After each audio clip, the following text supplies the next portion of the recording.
All right, what's going on, everybody? This is Hot Tub Politics.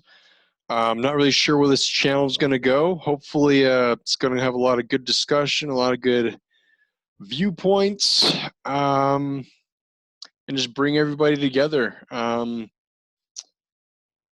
just kind of want to just reveal my point of view and dive into some good topics. Anyways, the topic of the day is: was Derek Chauvin racist? Because a lot, like, there's like, I feel like there's, based on what I've seen, there's been like two main reasons for all the political uproar and all the protests and riots and stuff in the country.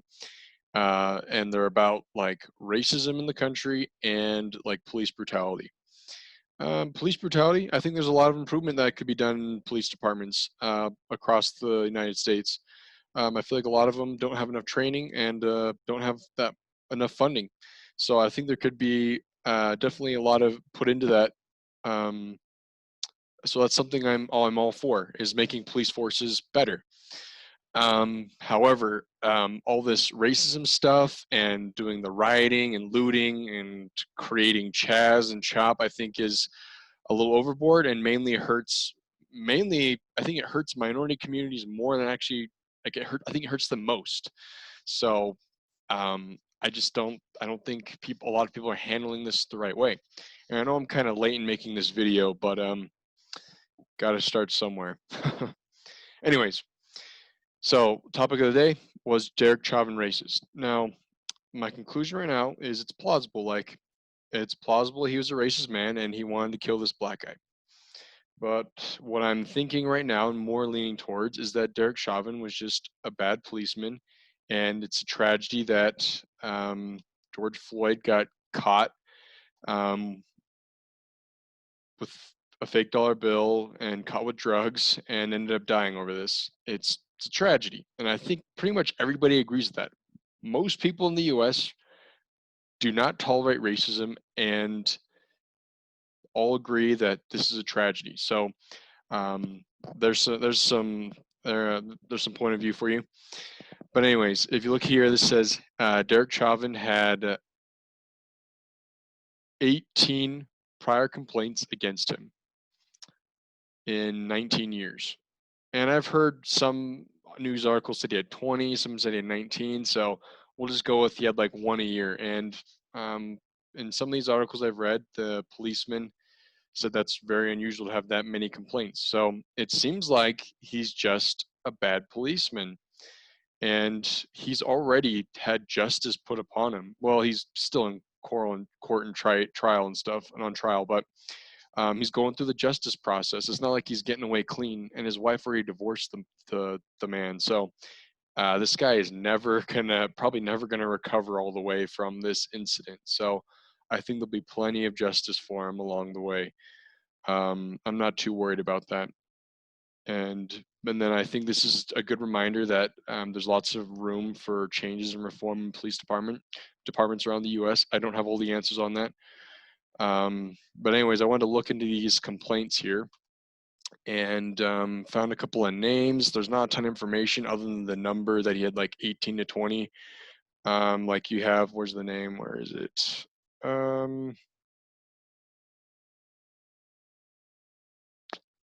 There's a name somewhere in here. Hold on, Control F it. Melissa, there we go. Melissa Bolton. She's one of the people that filed a complaint against him. I couldn't find a ton of information on her, but I think it was over like something with like uh, speeding or something. And she talked about police brutality, and you can read this on the Insider. I'm going to put all these links in my whatever the box is below the video. So I tried looking her up, but um, I don't know. I could probably do more, but um, nonetheless, it's police brutality. And then here's another one. What do you look here? These I don't like. I normally don't like pointing out races because I don't think it should be that important. I think we're all people, and we all need to. We're all going to have differences. We need to learn to get along with each other. So, anyways, but when we're talking about racism, I think it's important to point out that this white kid here and his white friend had filed a complaint against Derek Chauvin. based off of some things I did against them. And you can find this article here on BuzzFeed News. So overall, it looks like multiple races have been affected by him through his police brutality. I found like American Indian one, white, black. So doesn't seem to be, I don't see a common trend like of him targeting specifically black people. And he has a lot of complaints. So I think he's just a bad cop. And then if you look at it from the other side, we have George Floyd here. And of course, there's this famous video with Candace Owens going off about it, where she doesn't think he's a martyr and then it's a tragedy what happened.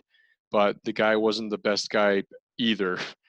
Here's all of his instances and run ins with the police over drug and theft charges, total of 9 times. So the guy wasn't a saint. We'll just go with that. He was a criminal, had criminal charges, and one day when he had drugs on him and was using like a counterfeit bill, he runs into a cop with a long history of bad policing, and it ended in a death. So overall, it's a tragedy.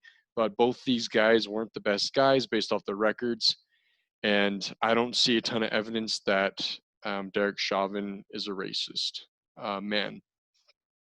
And so those are my viewpoints on that. And then I just kind of want to go off on a little tangent of, I don't think the media and Black Lives Matter, the organization, of course, I think Black Lives Matter, but I don't think the organization Black Lives Matter and the media really truly care about Black lives. I don't think they're focusing on the correct things. Police are not hunting down blacks in mass numbers, specifically unarmed blacks in mass numbers. If you look here, we're going to get into some really good stuff here. Let's see the next article. All right, so you may have heard recently that there were 104 shot in one weekend in Chicago. I believe it was the weekend over Father's Day, so just this last weekend. So really recent news. So if the media like CNN and Black Lives Matter really cared about Black Lives Mattering, why aren't they talking about the 104 shot in Chicago? So if you look here, I'm doing a search on CNN.com, and I have the option selected all of CNN, and I searched 104 shot in Chicago, and what comes up? A bunch of old articles about coronavirus, March 27th. Like, look at this. You got nothing. You got sports. I don't know what that is. 2015. Really old stuff. Oh, here. Okay. For a second, I thought this was going to be Chicago, and it is Chicago, but it's 2017. So, yeah. So, I don't know. It looks like one of 11 results. So let's check out result 11. Maybe I'm wrong here. Maybe this is okay. Nope, it's back to sports. So there you go. CNN doesn't care if 104 people are shot in Chicago. And I haven't dove in on whether or not how many of these are black, but it's Chicago. We can assume that a big portion of that is going to be black on black crime, black on black shootings. So, I mean, just look at that. And then I did a search in Google and 104 shot in Chicago. And there's at least some news channels that care about this, like the Hill, NBCChicago.com, and PoliceMag.com. And we'll scroll down the Statesman. But like, what's funny is Washington Post, New York Times, CNN. Where are all of their articles? Usually they're like at the top. When you search a recent news event, they're at the top.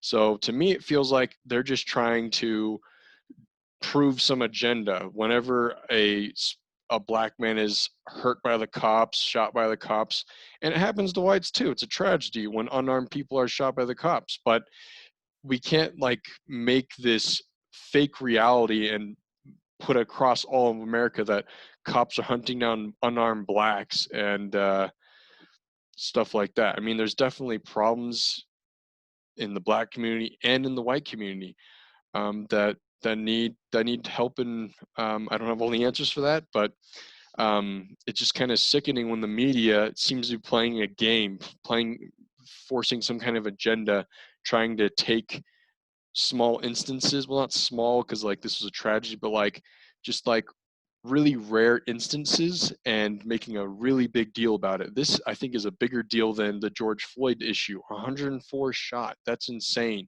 Like this is this is like the United States. 104 people shot in one weekend. That's like a battleground over there. So much for lives mattering after all these protests and riots. And I think if you really want to help the Black community, I don't have all the answers. I'm just kind of putting my thoughts out here. If you look here, these are millions of people on um, welfare programs. So this is just a simple search, West Side Gazette. I don't know how accurate it is, but I mean, we all know that there's millions of people on welfare assistance. And the problem I have with welfare is it doesn't seem to lift people out of poverty. It just seems to let people survive but not thrive. So I feel like if you really want to help people, you have to make welfare programs that get people out of poverty. Maybe something like once you declare bankruptcy or declare unemployment, you get welfare for the government for 6 months. And that 6 months is a time for you to get a hold of yourself and go get a job. And then once you get your job, you don't need welfare anymore. Um, or maybe you don't need as much. So I don't know. I mean, that's just an example. I don't know if that would actually do a ton of help, but welfare programs like that there's like a cutoff, or like as you progress in society, you get more welfare by the end. I don't know, something like that, where you're allowing people to thrive instead of just surviving. And then if you look at this, this goes up to 2018. I don't have I didn't get the most recent data, but I don't think these numbers have changed a ton since 2018. I mean, they don't change. They haven't changed since 2009 that much. But the reason I'm pointing this out is this is children in single parent families by race in the United States. So it seems like Black communities are hit the hardest with poverty and violence. And I think a big part of that has to do with the poverty, like the welfare over here and the poverty. And look at this. This is the percentage of families that just have a single parent raising the children. 65%. There's a reason why we don't really hear much about Asians in the US is because they have the lowest, 15%. They tend to have, it looks like, based off these stats, it looks like Asian families tend to have two parents raising the children, and you don't hear about a ton of crime or problems coming from the Asian community. Um, and I think this is one of the big problems in the Black community, single parent households. And it seems like a lot of the welfare programs um, help quotation marks these single parent families, and I think they just leave them in the poverty area where they don't really motivate people to thrive. And there's tons of famous Black people out there that have thrived. People can do it if they put their mind to it. And I don't have a lot to say about that because I didn't come from an impoverished background. But what I'm just saying is when you look at the statistics, they don't look great in the Black community. And I mean, I think all these numbers are really bad anyways, like 15%. If all these could be like 1%, that'd be great. But anyways, um, I think this is a huge problem right here, 65%, because if you look at this article, children of married parents have a much better shot of getting ahead, even if they are in areas where single parents are the norm. Oh, sorry, I meant to read this part. The single strongest predictor of a child's economic fortunes is the fraction of single parents in the area where she grew up. So this is just an article I found. I'm sure you can go in a lot more in depth on it, but having two parents in the household raising your children is one of the strongest indicators that the child is going to grow up to follow the laws and regulations and have a more successful economic future.